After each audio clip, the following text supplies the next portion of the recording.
Hello, good morning. Today our guest is Ronald Stein, sorry. Hello, Ronald. How are you doing? Fine. How are you doing today? I'm great, Ronald. So, Ronald, tell us a little about yourself. You are an ambassador for energy. Yes, Ambassador for Energy and Infrastructure.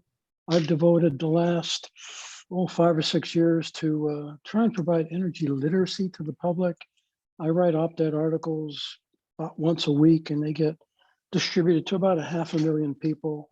I've written 3 books on energy literacy, and surprisingly, my latest book has been nominated for a Pulitzer Prize. Wow, what's the And name of that book? it's Clean Energy Exploitations. And it talks about the environmental degradation and humanity atrocities occurring in developing countries that are mining for all the exotic minerals and metals to support the green movement. Everybody wants to go to EVs, solar panels, and wind turbines. And all those exotic minerals and metals are coming from developing countries that have yellow skin, brown skin, black skin people, and they're just being exploited. The environmental degradation is humongous. Some of these lithium and cobalt mines are being mined by kids as young as 6 years old.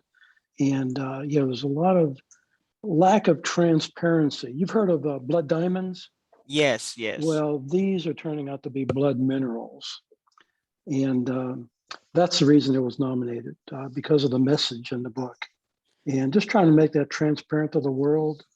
If the world is fine with, all that environmental degradation and humanity atrocities, so they can drive an EV, I'm fine with it. I just want to expose it to the world that is the unintended consequences of thinking you have a green movement.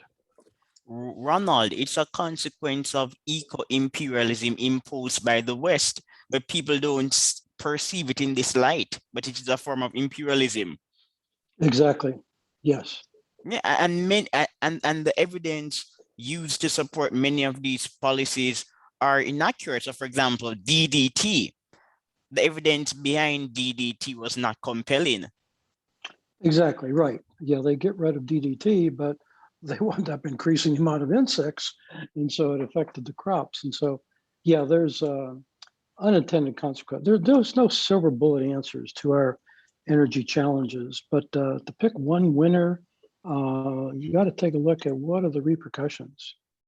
And just like the International Panel on Climate Control, they want to banish fossil fuels.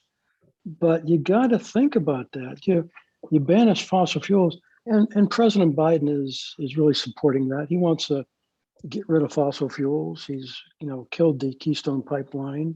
He's banning fracking, and he's stopping permits for oil exploration. And what he's doing, he's eliminating the supply chain of crude oil to the refineries. And just there in the United States, we have 131 refineries, and you eliminate the supply chain to the refineries, well, there's nothing to manufacture. And so the refineries close, and you have to take a look at what do the refineries do for society. Yes, I mean, a barrel of oil is about 42 gallons of crude oil, and about half of it is used to make fuels, gasoline, diesel, aviation fuel, bunker fuel for a lot of the merchant ships. But the other half of the barrel is used to make oil derivatives that make 6,000 products in our life. The oil industry really didn't come about until the 1900s. That's when everything changed. In 1900, like I say, we invented the automobile, the airplane.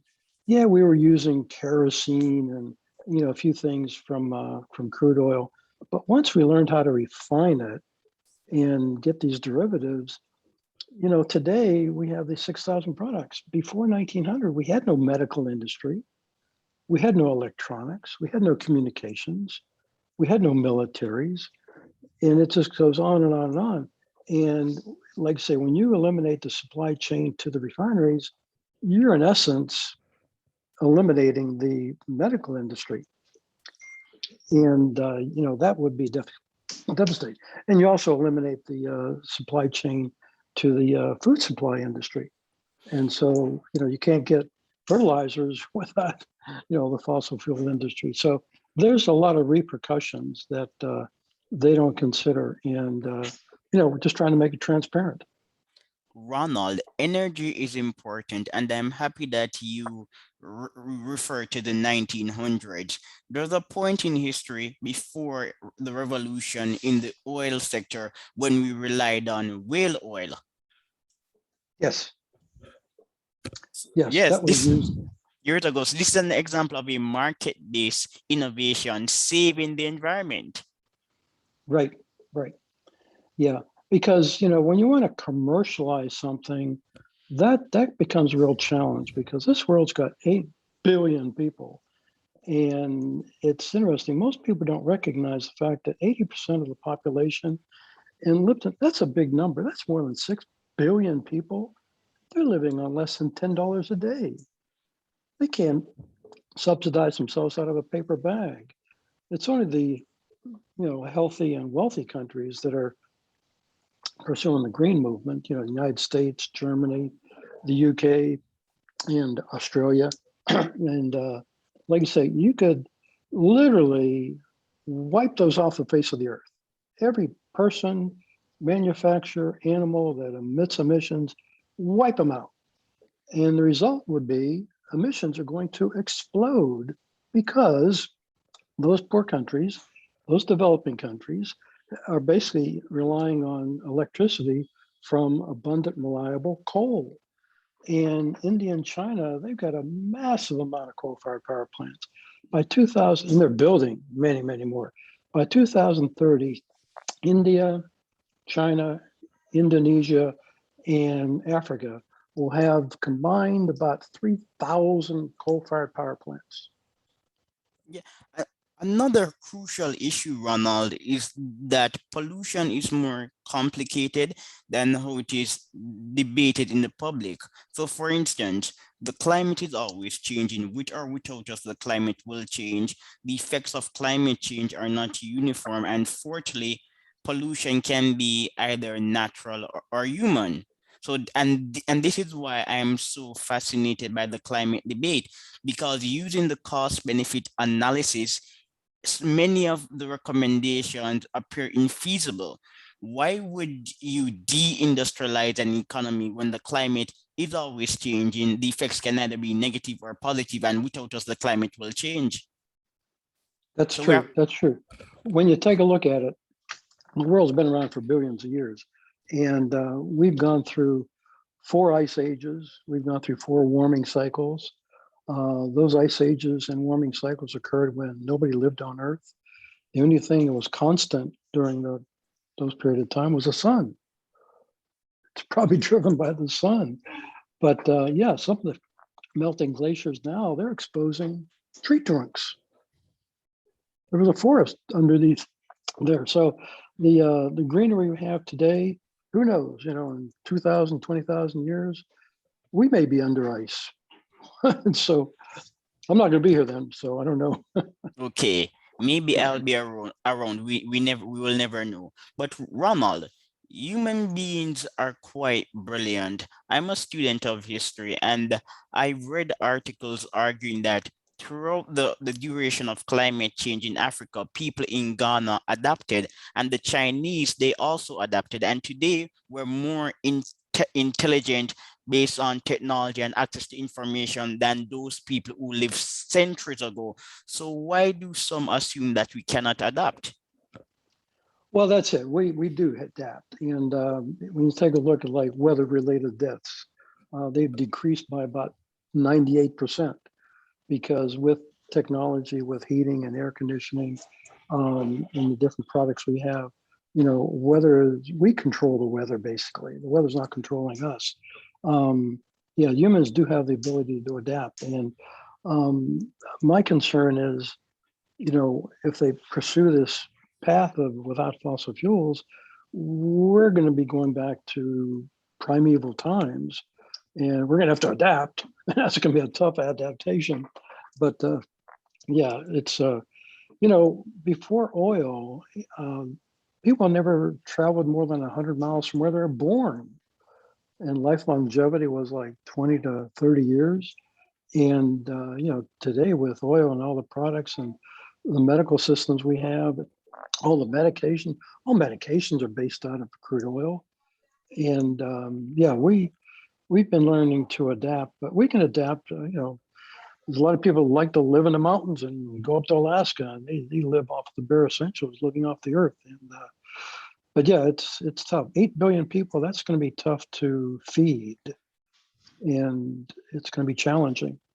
But Ronald, the disadvantage is that adopting can negate the benefits of climate mitigation. Like like yourself, I'm a bit familiar with the medieval ages and the state of the environment during that era.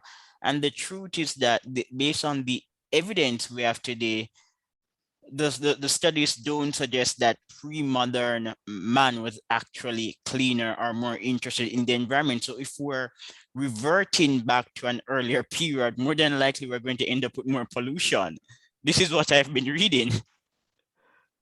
Well, that's right, because presently in the world, in these developing countries, there's 11 million children dying every year from malnutrition, starvation, diarrhea, diphtheria, all preventable from medical technology we have in the wealthy countries. And you're right, people they're burning dunk, and they have poor air, and they're basically dying from the own air pollution they're creating. So it's the poverty, they create a lot of their own problems because they're in poverty. And I think we could save a lot of lives if we bring them out of poverty. And so it's challenging. The world, take a look at the world's population. There's 8 billion people in the world. Well, before about the mid 1800s, we had a billion. And between the late 1800s and today, we now have 8 billion because of fossil fuels. We can feed people all over the world. There's about 56,000 merchant ships cruising the ocean, moving products all over the world. But to continue to feed that many people, it's going to take a lot of what we've already developed. There's 20,000 private jets, there's 23,000 commercial airplanes that move 4 billion people around the world. You get rid of oil, well, you get rid of the fuel and you lose all that production. So I it's going to be challenging. I don't believe that the proponents of green radicalism are even investing in the relevant thought experiment. Let me give a perfect example. The Economist magazine just admitted in a recent edition that renewables are intermittent. They're not as reliable as we would want them to be. So in a world where we are disengaged from fossil fuels, and furthermore, in poor countries, many people do not have the resources to finance wind and solar panels. So these poor people who do not have access to wind and solar panels are at a disadvantage. And in the rich world, because renewables are not as effective as we would like them to be, energy is inconsistent.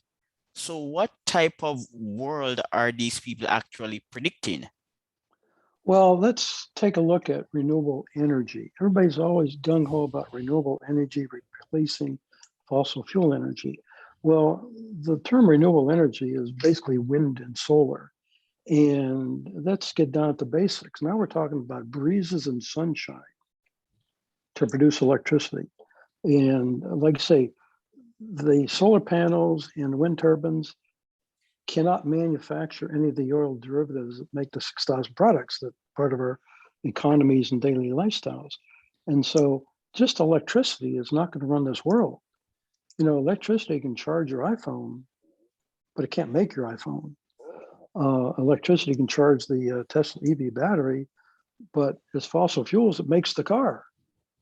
All the components are made with fossil fuels. And so it's, wind and, breeze and sunshine is just electricity. And, it's interesting. If you go back in history, electricity came after, I want to repeat that, after fossil fuels, because all the components that make electricity, make solar panels, make wind turbines, all those components are made with, back to the oil derivatives. So you get rid of fossil fuels, you get rid of solar panels, you get rid of wind turbines. Exactly. Renewables are powered by fossil fuels. And as you said in the opening statement, how do we produce renewables? Via mining, and mining can pollute the environment. So it's a catch-22.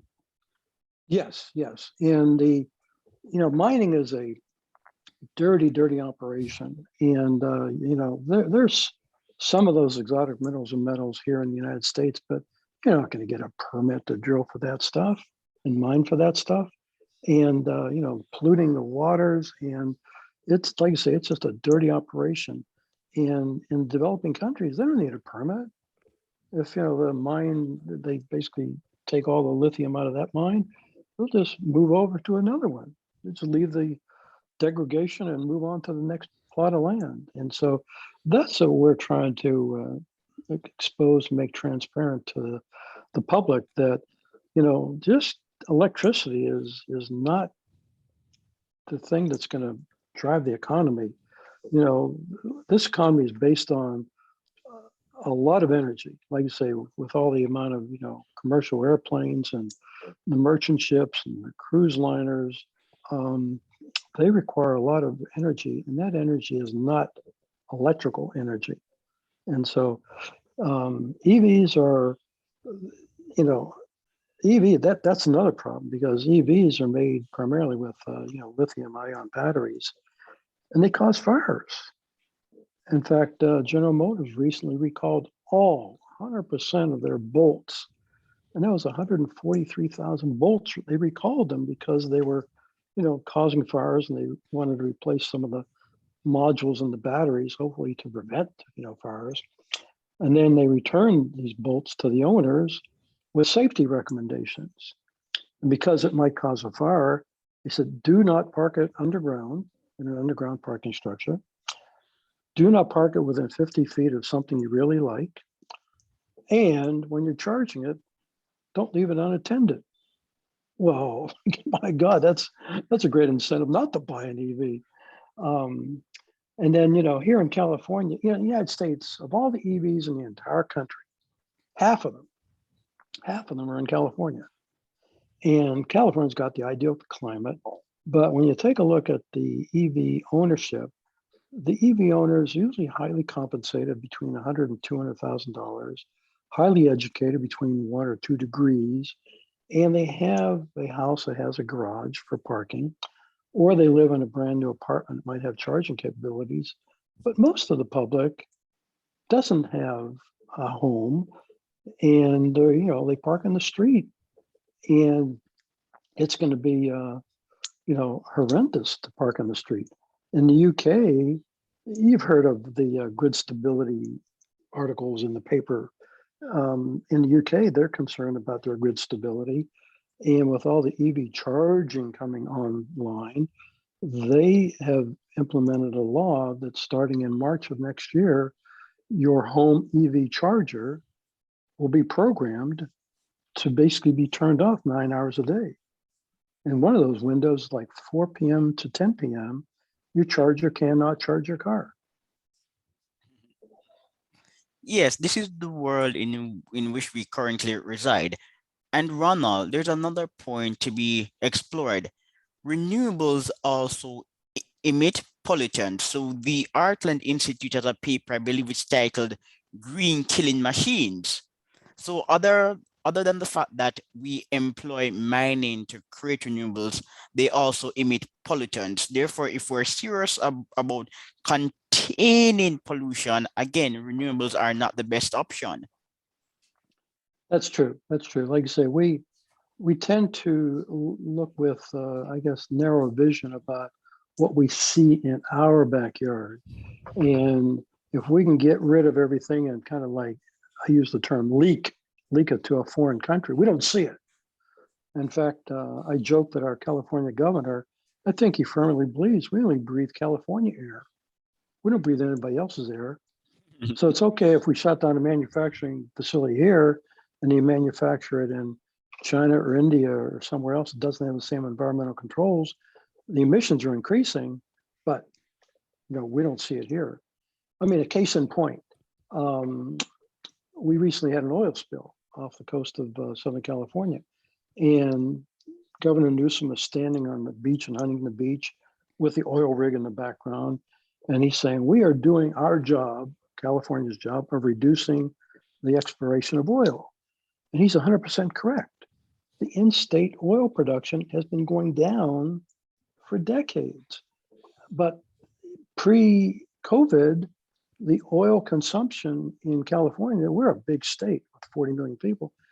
The oil consumption in California was the highest it's been in the history of California. Because while he decreases the in-state production, we are increasing the imports from foreign countries halfway around the world. So they're producing oil in less environmentally controlled environments, shipping it halfway around the world in air polluting ships. And he's all gung-ho happy about, we're doing our part because we're reducing in-state oil production. Well, like you say, he's actually increasing pollution, and obviously he's increasing cost, because in California, we used to import back in 92, 5% of our oil from foreign countries. Today, we're importing 58%. And that's costing California, the price of crude oil, $60 million a day, every day. And if Newsom gets his desires to reduce oil production, we'll be spending $90 million a day just to pay for that crude oil coming in from countries halfway around the world.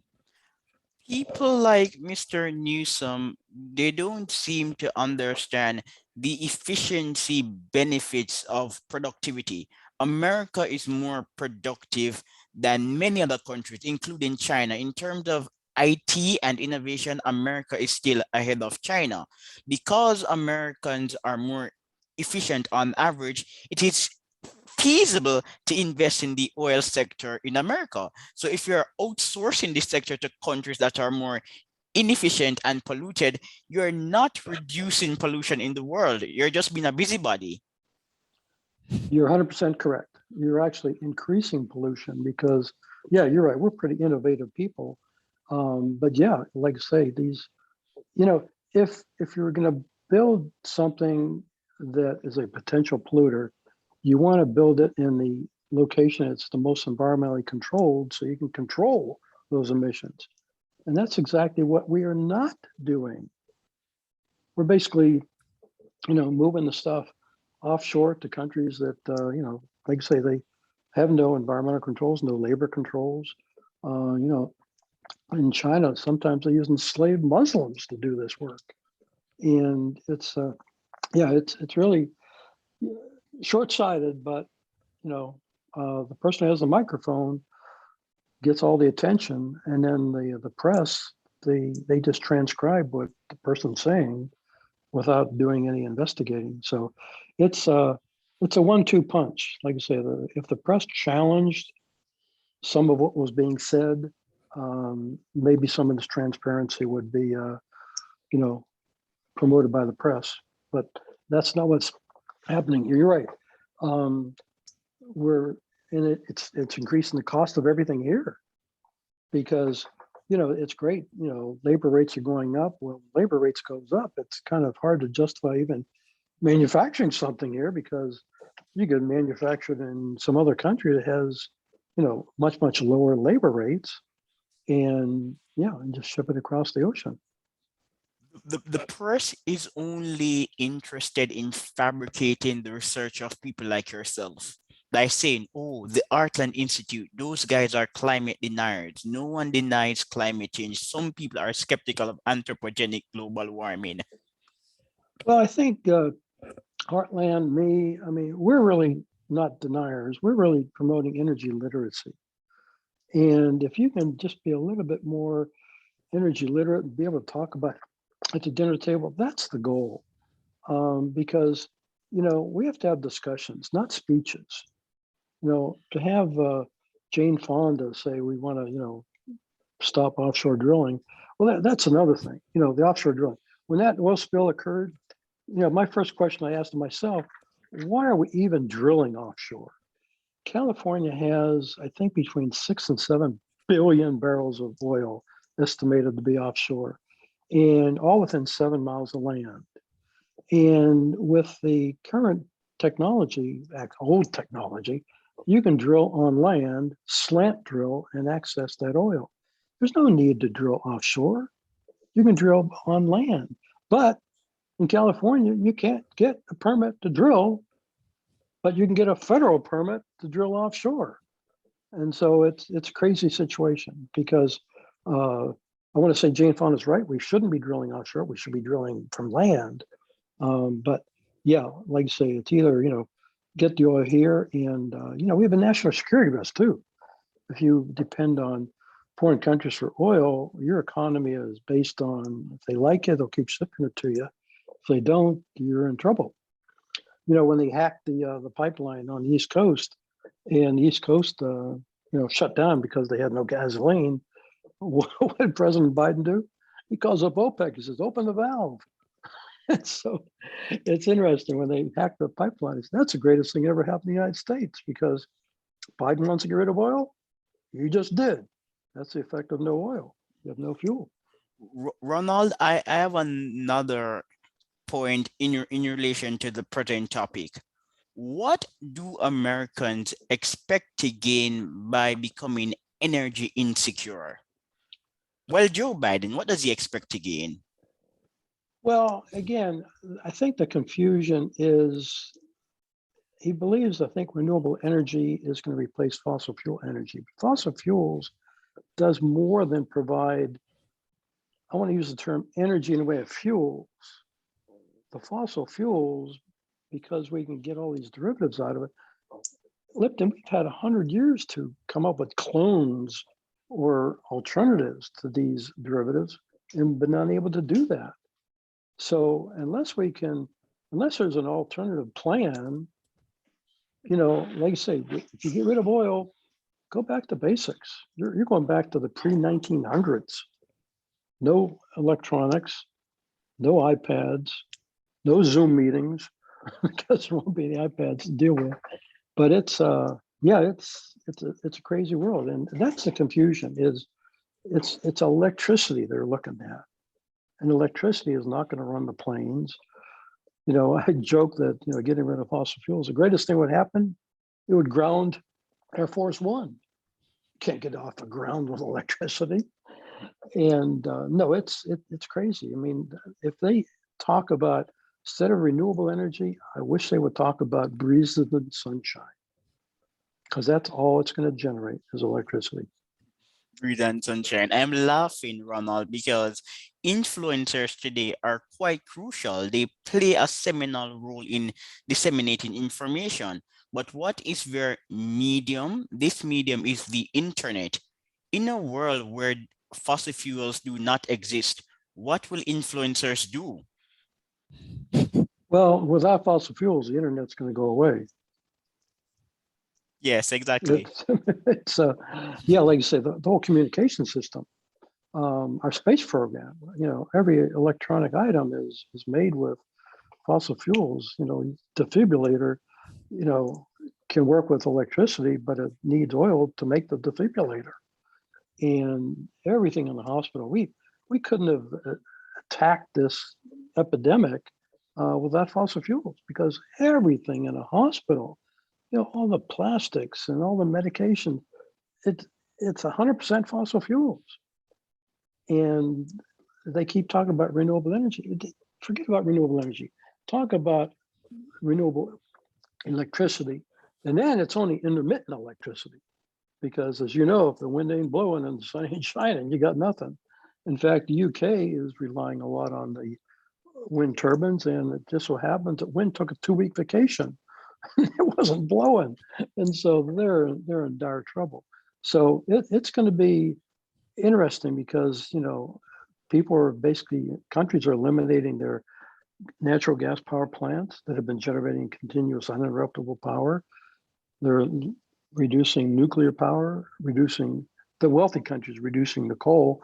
The developing countries are increasing their coal production. And no, it's going to be a challenge. But I wish Biden would stop talking about renewable energy and talk about, intermittent wind and sunshine for his electricity, because No, that's all it is. It's electricity. politicians deceive. It is their job to obfuscate. They cannot be honest. Well, that's true. I mean, they basically want to have control, and it's just going to be devastating to the public. Greta Thunberg, the She's a gal in young woman. Greta Thunberg is a little girl. We cannot take her right. seriously. I've plagiarized what she said. Remember when she made that statement? How dare you? Yes, I laughed. I take the same approach. How dare pro-humanity folks? I mean, like Biden, he's pro-humanity. He's spending a lot of time and effort to get people vaccinated to save thousands of people from COVID. But at the same time, this pro-humanity person is sporting the banishment of fossil fuels, which will kill billions of people. We will be back, like I say, they'll be dying from starvation, diseases, and dying from, weather-related deaths without the products that we get from fossil fuels. And that's like I say, how dare you, even think about abolishing fossil fuels? I agree with the data reported by Spiked magazine.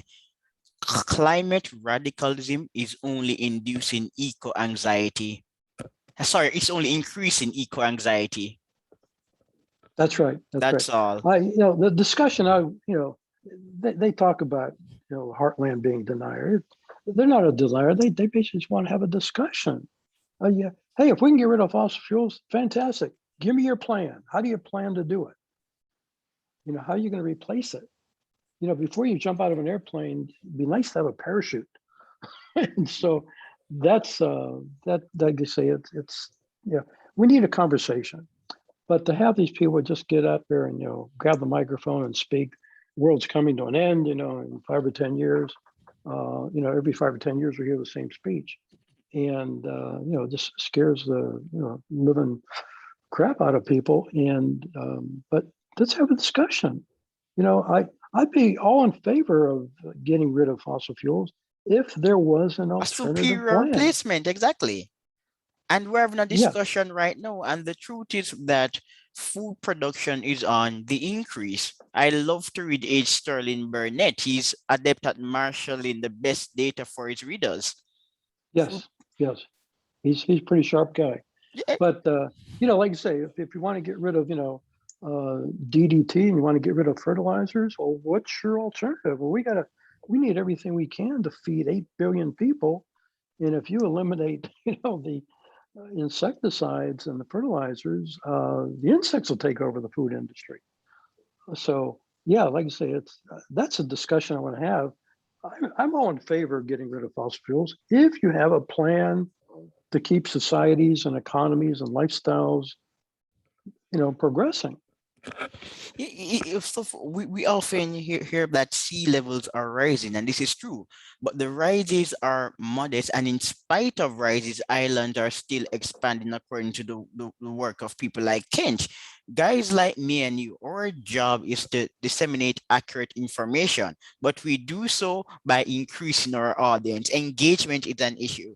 The moment we get people to engage with us, that's 50%. The remaining 50% is to start outlets that are superior to Facebook and Twitter, because if you become really popular on Twitter, more than likely you're going to be deplatformed. So people like us really should invest in building our own institutions. Well, the messages, I mean, like the Sterling Burnett's of the world, I mean, they've got a great understanding of the energy literacy subject. And we just have to have discussions, because, is there an alternative? Going to just breezes and sunshine for electricity, well, that's not answering the question. And so it's, like I say, it's frustrating that we have gone this far, and countries are committing more and more to it. And it's going to be an interesting winter because a lot of these wealthy countries are depending on breezes and sunshine. And I don't know about you, Lipton, but if it's minus 30 degrees, I don't want to be dependent on electricity from breezes and sunshine. But at some point we have to wake up. So the Economist magazine in its September the 25th edition was lamenting the inability of renewable energy to scale at a level that it can benefit all groups. I think that Europe is now turned out to be an excellent case study for what to not do, for what we should not do. Well, exactly. Germany, they were the first country to go green, and today they now have the highest cost of electricity in the world, and it's been devastating. You know, for wealthy countries, you know, they can subsidize anything, but the developing countries, they don't have enough money to subsidize themselves out of a paper bag, so they're reliant on what's abundant, reliable, inexpensive, and that's coal. I think China, they're building the equivalent of one coal-fired power plant a day.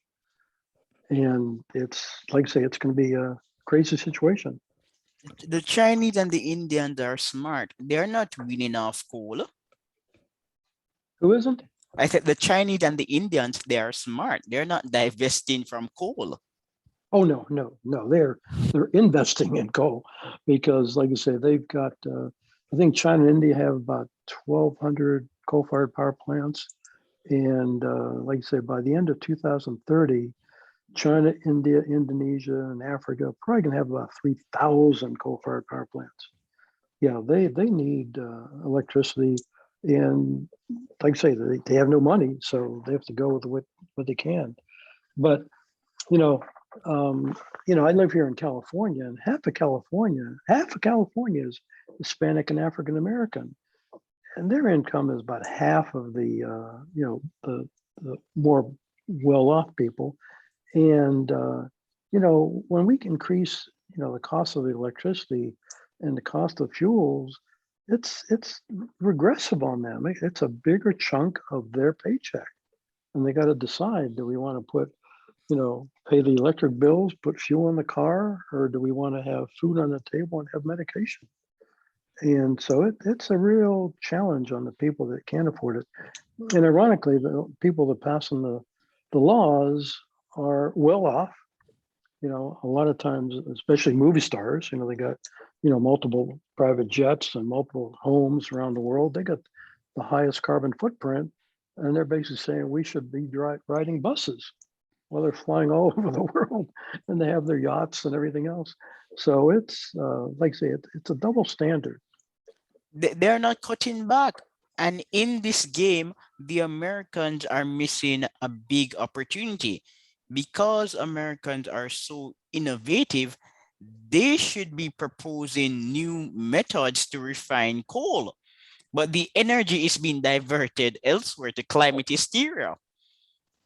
That's right. That's right. Yeah, there's technology to make the coal cleaner, and if you take a look back with the first refineries, they were just smoking away.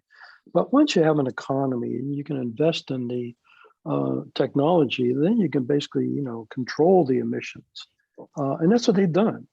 I know the refineries, especially in the United States, are pretty clean, and the ones in California, they're the cleanest in the world. And it's ironic how people think. I mean, the Bay Area Air Quality Management District, they wanted to reduce particulate emissions out of two of the refineries. And they were proposing a rule that would have required each of those two refineries to invest $1 billion in equipment to further reduce their particulates, because the AQMD estimated that there was, about 16 people might be dying from air pollution in the Northern California area. And, like I say, it's interesting because these two refineries happen to be the only two refineries in Northern California that produce aviation fuel for international airports at San Francisco, Oakland, San Jose, Sacramento, and the military on the West Coast.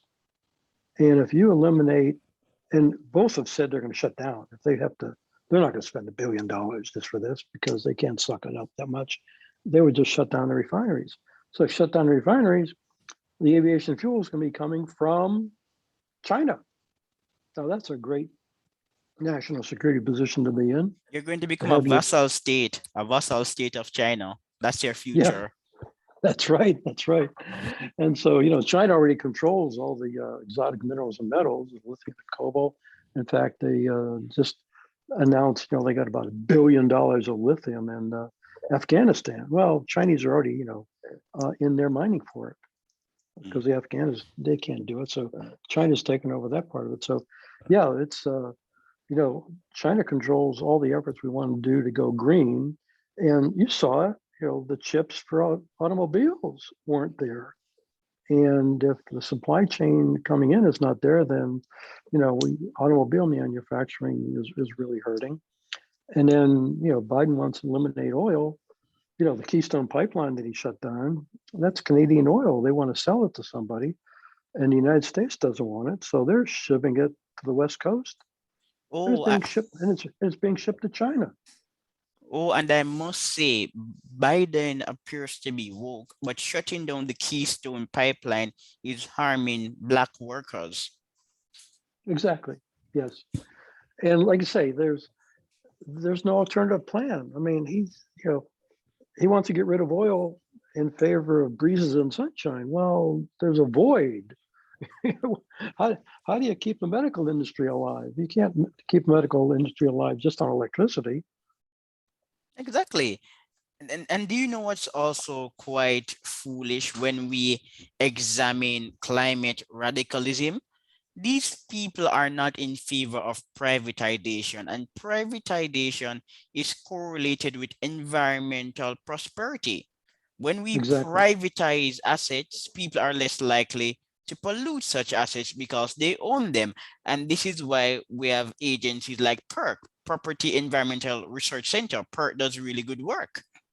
Yes. So American forests, many of these assets are to be privatized. And I do agree with Walter Block. Maybe we should also privatize rivers and lakes. Yeah, it's like I say, it's going to be an interesting years ahead because these politicians, it seems like everybody's drinking the same Kool-Aid that, you know, we're going to get rid of oil. But again, I just want to have a conversation. I'm all for it. What's your plan? Exactly. What's your plan? Is the plan nuclear? What do you think about nuclear energy? Nuclear has some prominent advocates in the media like Michael Schellenberg. Oh yeah, Michael, he's phenomenal. He's I think you want to go, you know, zero emissions. You know, we spend a lot of money investing in efforts to go to the moon. And I think we should do the same thing, investing in technology to simplify, quantify, make it duplicatable. I think nuclear energy, I think, has the greatest potential. It takes very little land to feed a lot of people with, you know, electricity. And it's zero emission. It's the only zero emission electricity generation we know of. And it's, yeah. So I think that's the way to go. And I think we're going to see a lot more movement as these breezes and sunshine, you know, fail to provide the electricity. I think even the UK, I think they're getting ready to announce a movement toward nuclear, you know, power plants. So you're going to see more of that. In fact, right now there's 400 nuclear power plants being built around the world, but not here in this country. In California, we already shut down one, and we got the Diablo Canyon supposed to be coming down in a couple of years, and the state has no plans to replace its energy generating capacity. Believe it or not, you know, California is a big state. We can't generate our own electricity. We had to import 30% of it, more than 32, about 32% from the Northeast, Northwest, and Southwest, and which works out great if those states have extra capacity. But if they've got a heat wave or a cold spell, they're going to need all the energy, and we're not going to get it. And so yeah, like I say, there's no plan.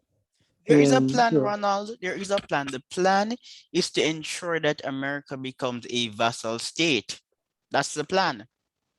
yes, yeah, they don't want to admit that, but that Yeah, is the white plan. white people need to repent for slavery. That's the end goal. That's the joke.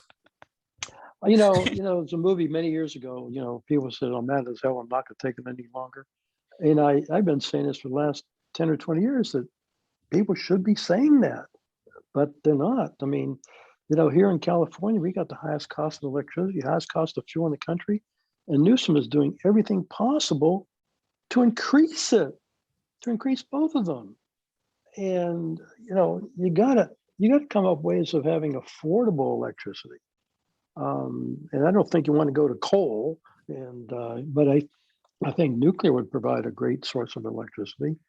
And but again, it's our leaders that are providing the direction and for all the regulations that come down the chain. So it's going to be some interesting times. And like I say, the people on the low end of the totem pole, they're the ones paying dearly for it.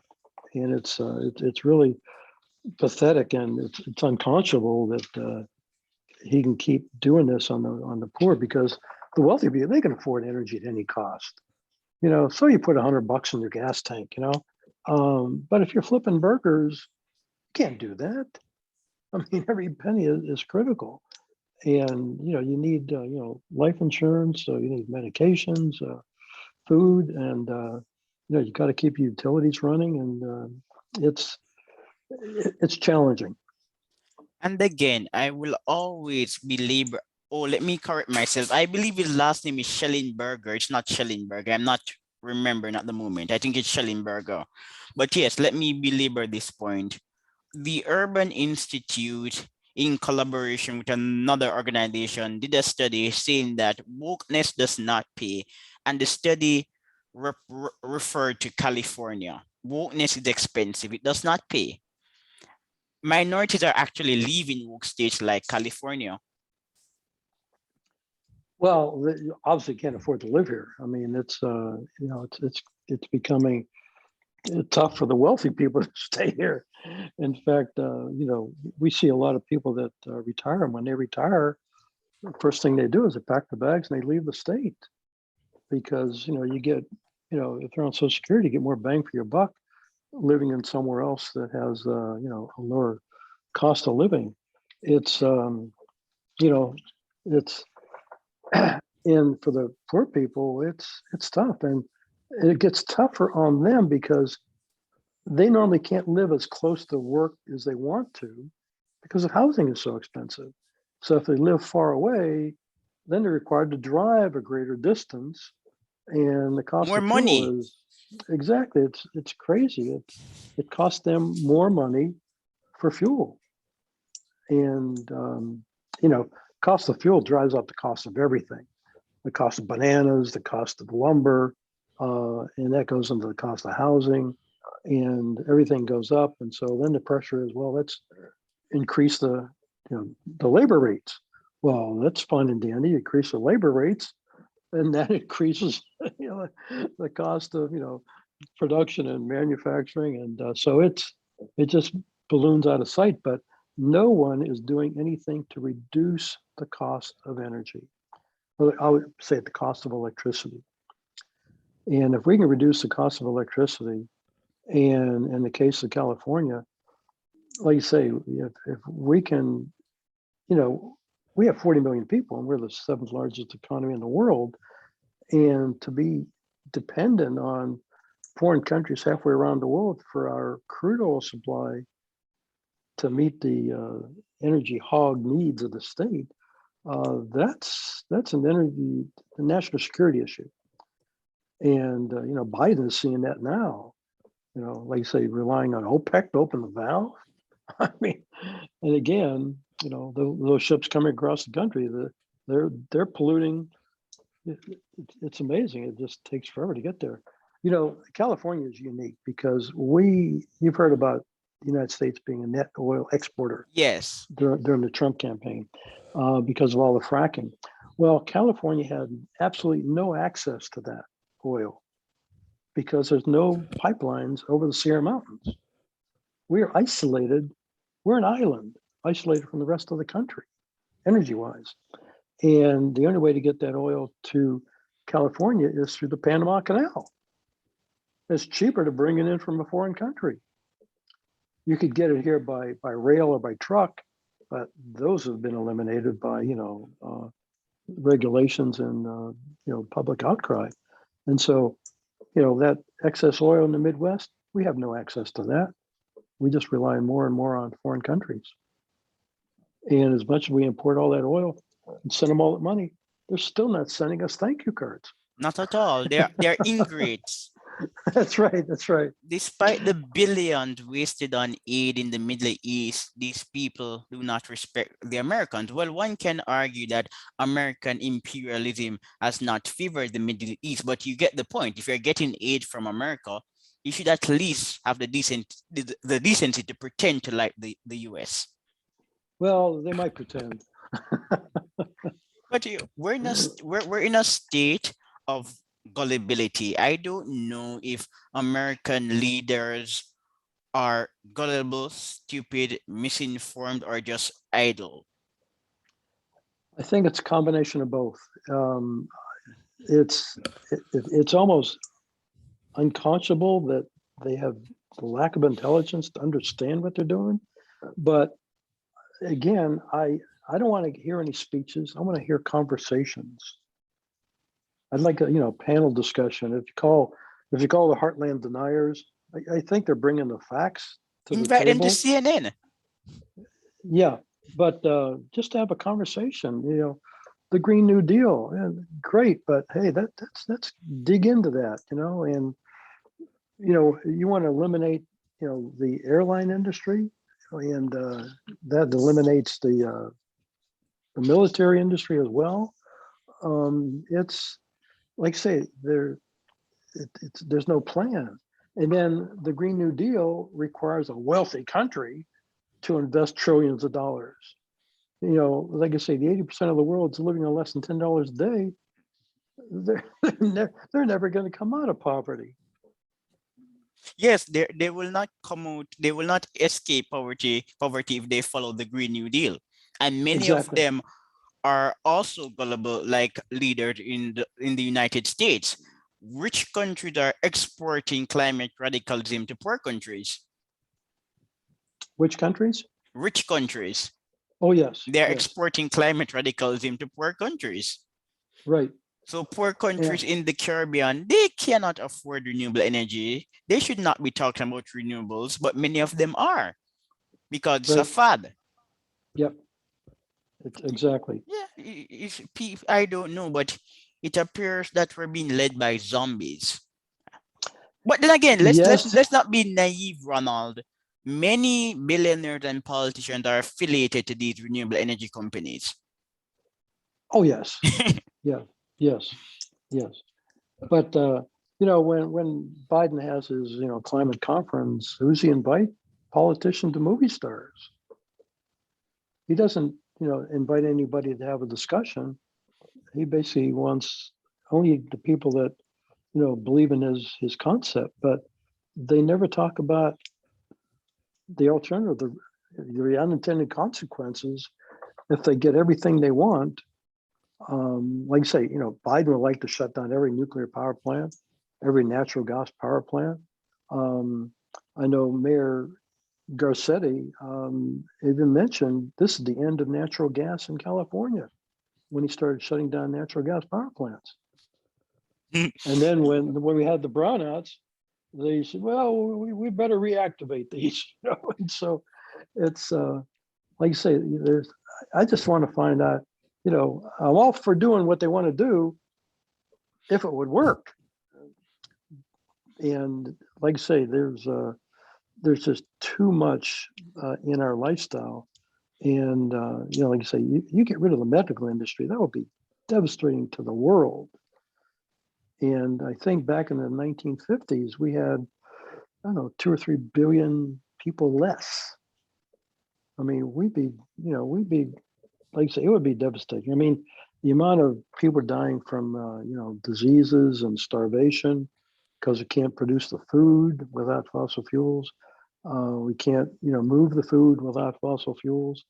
And if you don't have heating and air conditioning and layers of clothing made with fossil fuels, then the weather related deaths are going to go skyrocketing back up, without that and without the medical And industry. So, and remember, less mechanized agriculture to increase output. well, again, you want to mechanize agriculture. It's all electronics and satellite controlled. Well, the satellites go away because the satellites are made with fossil fuels. And so it's, yeah, like I say, it sounds great, but there's no plan to make it work. Come on, prattle, it's just empty rhetoric. Yes, yes. I'm going to share this joke with you, Ronald. I'm sure you have read many articles bewailing and moaning that coral bleaching is serious, and they all say coral bleaching is a consequence of global warming. Not true. According to several studies on the subject matter, coral bleaching is a result of the improper management of the sewage system, not warming. Yes, yes. And, like you say, all the sanitation systems we have, it's all driven by fossil fuels. And, 8 billion people, you got to do a lot to keep the water clean, to keep the sanitation clean, and to allow them just to dump everything it's going to set us back. Yes, by centuries, maybe 500 or 1,000 years. It's not going to set us back by 10 years or 50 years, but by more, Exactly. by Right. far more. And if you're a wealthy person, you're insulated from the burden of your bad ideas. Right. The modelers that project, global warming, and I really need the modelers to do two projections. One is, how many people are projected to die if the Earth warms up? Brilliant The Earth has question. been, and then the second one, how many people are projected to die without fossil fuels, without the medical industry, without the transportation infrastructures? And compare the two. But there's no silver bullet answers. And if you're going to lose, 1 million people under one scenario, and 4 billion on the other scenario, you want to take the path of most benefit, because ironically you can't save everybody. It's a tough world. It's kind of like the animal industry. Animals, it's survival of the fittest. And a lot of animals die because they're attacked by lions, and that's just the food supply chain. But there's the war on hydrocarbons, I believe, exceeds the harm from climate change. Yes, and If the temperature warms up, here in California, we'll get a temperature variation of 30 degrees every day. It's cool in the morning and it's hot in the afternoon. Well, if it changed 31 degrees, I'm not going to know the difference. But do you know what's interesting, Ronald? I have surveyed the data extensively, and there is a more favorable association between global warming and progress than with global cooling and progress. Cooling is negatively correlated with development. Yes, yes. So if And and the, more people die from cold than they do from heat. so if the climate decides to change, we should prefer warming to cooling. But some years ago, a study was published by Princeton, by people affiliated to the Princeton University, and the researchers said that climate models, they underestimate cooling. So maybe we should be worrying about cooling. That would be an actual problem. I think so. Like I say, the sun is no one's paying attention to the sun, and the Earth is. In my office, I've got one of these globes that's solar controlled, and it's always rotating. And then when I look at it, the Earth is mostly water. There's very little land, and what little land we have most of it's mountains and deserts, so it's uninhabitable. So man's presence on Earth is really minute, and it's just hard to imagine that man's going to basically be more powerful than the sun. I mean, like I say, Yeah. we've gone through a lot of ice ages and a lot of warming cycles, and there was no people living here at that time, and I think there's a lot more natural events, but again, having a discussion, if the Earth is warming, my question is, so what? Exactly. We have a much greener climate these days. Biodiversity. Chris Thomas, he has a book on the topic. Climate change is associated with biodiversity. In spite of warming, we're experiencing new species. So that's a positive. Right. And, the greening of the world is allowing us to feed these 8 billion people. Because, CO2, greenhouses, they artificially increase CO2 because plants grow with a higher concentration of CO2. And right now, the CO2 level in the world, like 400 parts per billion, Paucity. it's near the low point in the history of the world. CO2 poverty. Exactly, CO2 starvation. And yes, and I'm wrapping up, but I must make this point before leaving, Ronald. So some people have written books with titles like A World Without Humans, and that's a very sloppy counterfactual.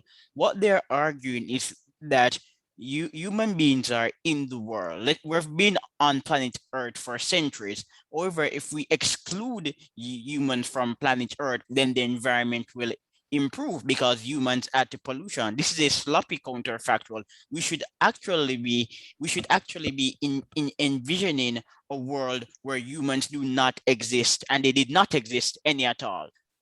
An elephant will not create an association to protect the rights of cats. Humans have enriched the world.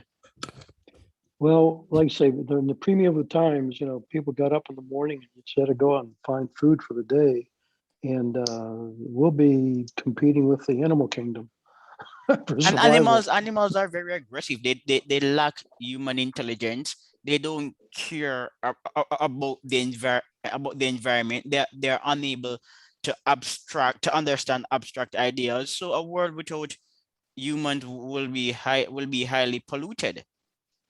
Yes. Animals don't On really like my to cover their feces. Look at right, goats. that's right. Well, like I say, energy literacy, that's my passion. Yeah. And if I can provide in fact, that's my website, energyliteracy.net. My 3 books are there. All my op-ed articles are available there. But and whenever I give a public presentation, I don't like to give a presentation. I like to do a fireside chat.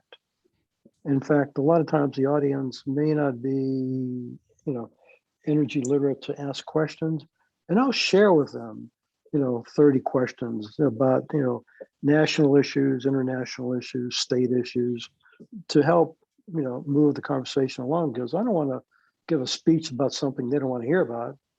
But if they want to hear about, EVs or, breezes and sunshine and, what their capabilities are and what the limitations are, that's what I want to talk about, what they want to hear. And so, yeah, just a fireside chat. And if we can get, I'd like to have a fireside chat with AOC, fireside chat with Greta, but, like I say, I think they would refuse that because they want to just give a speech. Yeah. How dare you, Yeah. Like, you respect the dignity of AOC and Greta, but they don't respect you because you are espousing different views. Exactly, right. Yeah, but I'm enjoying the conversation, but unfortunately I have to wrap up. So, but it was a real pleasure, Ronald. Lipton is a pleasure on this end as well. All right, then, bye. Okay, thank you much. Are you going to send me a link to this? Yes, you will get a link. Okay, All right, thanks. bye. Have a great day and have a great upcoming week. All right. Take